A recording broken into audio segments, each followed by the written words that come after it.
Join Forum IS Academy, trusted by hundreds of toppers, including IS Rank 1 Shruti Sharma.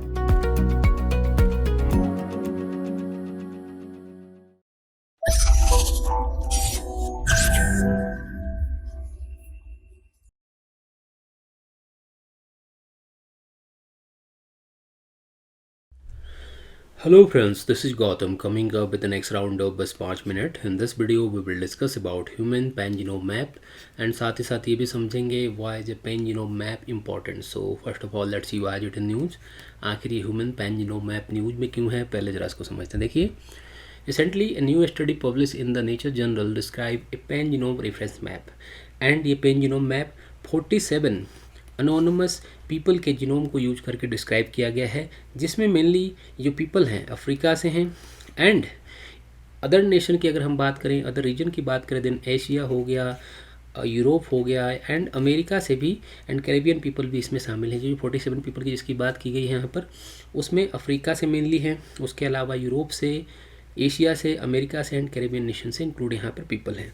सो इस video में हम human pan-genome map से related important point को discuss करेंगे and साथ ही साथ ये भी समझेंगे why is a pan-genome map important.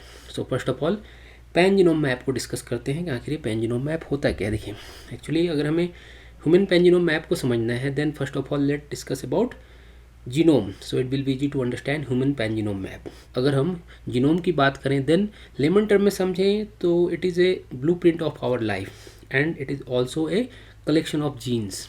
Jeans की अगर बात करें, all we know a gene is a fundamental unit of hereditary and number of the genes in the genome species to species क्या होते हैं, वेरीज करते रहते हैं. ये पॉइंट हमें ध्यान रखना है.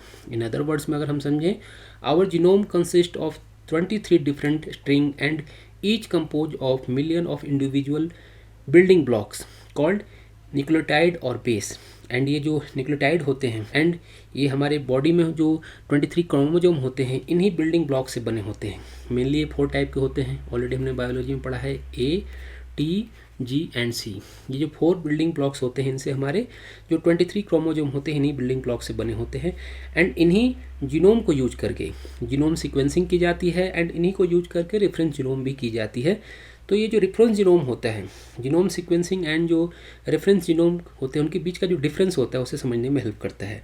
2001 में पॉइंट याद रखिएगा, 2001 में फर्स्ट रेफरेंस जीनोम क्रिएट किया गया था.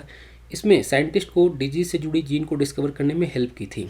मीन्स जो भी हमारी बॉडी में डिजीज वगैरह होते हैं उसे डिस्कवर करने में ये जो जीनोम रेफरेंस है वो बहुत ही हेल्पफुल होता है. एंड जो जेनेटिक लेवल पर अगर हम बात करें तो जेनेटिक लेवल पर जिस तरह के कैंसर वगैरह डिजीज हैं, उन्हें फाइंड करने में, उसे समझने में रेफरेंस जीनोम बहुत ही हेल्पफुल होता है. बट यहाँ पर इंपॉर्टेंट पॉइंट क्या है कि रेफरेंस जीनोम मैप को ह्यूमन डाइवर्सिटी को पूरी तरह से डिफाइन नहीं कर पाया था. जब 2001 में इसे क्रिएट किया गया था तो ये जो ह्यूमन डाइवर्सिटी है वर्ल्ड वाइड, अगर हम बात करें अलग अलग क्या है, वर्ल्ड वाइड जितनी भी डाइवर्सिटी है उसे पूरी तरह से डिस्क्राइब नहीं कर पाया था, उसे पूरी तरह से डिफाइन नहीं कर पाया था. बट ये जो pan-genome मैप की हम बात कर रहे हैं, जिसे नेचर जर्नल में पब्लिश किया गया है, उसमें ऐसा क्लेम किया गया है. इंपॉर्टेंट पॉइंट क्या है कि उसमें ऐसा क्लेम किया गया है कि 47 इंडिविजुअल जो कि वर्ल्ड वाइड से हैं, उनको डिस्क्राइब करके ह्यूमन जीनोम मैप क्रिएट किया गया है. And according to scientist, unlike the earlier reference genome which is a linear sequence, the pan-genome is a graph. Means वहाँ पर क्या था, पहले जो हम रेफरेंस जीनोम की बात कर रहे थे वो लीनियर सीक्वेंस के तौर पर डिफाइन किया गया था, बट pan-genome क्या है, ग्राफ की तरह है जिसमें इसे डिफाइन किया गया है. तो अब जरा हम समझते हैं why is a pan-genome map important. ये इतना इंपॉर्टेंट क्यों है, जरा इसको समझते हैं. देखिए, अकॉर्डिंग टू नेचर जनरल अगर हम बात करें तो pan-genome is 34% more accurate and that could lead to be a better understanding of genetic disease and a better diagnostic and care for patients. Means जो बेटर डायग्नोस्टिक है उसके लिए बहुत ज़्यादा हेल्पफुल होने वाला है एंड जो बेटर अंडरस्टैंडिंग हमारी जेनेटिक डिजीज़ को उसको समझने में हेल्पफुल होना है. मीन्स आने वाले टाइम में क्या होने वाला है कि ये जो जेनेटिक डिजीज़ वगैरह हैं उसे सॉल्व करना और भी आसान हो जाएगा. एंड इस मैप का यूज करके वर्ल्ड वाइड जितने भी रिसर्चर्स हैं वो इसे यूज कर सकते हैं for the sources reference for the further study of our genetic diversity. And medical sector में अगर हम बात करें, रेवोल्यूशन की बात करें तो इसमें रेवोल्यूशन आने वाला है. एक्चुअली इस pan-genome के बारे में अगर हम बात करें तो इसे बनाने में साइंटिस्ट को 20 ईयर लगे हैं, ये पॉइंट याद रखिएगा. And according to data worldwide in 47 people जिसके DNA को देखा गया है, इसमें जीनोमिंग की गई है, मैपिंग की गई है, उसमें स्मॉल डिफरेंसेज देखने को मिला है. So that's why it is A important. तो होप आपको ये सारी बातें समझ में आई होंगी. Thanks for watching.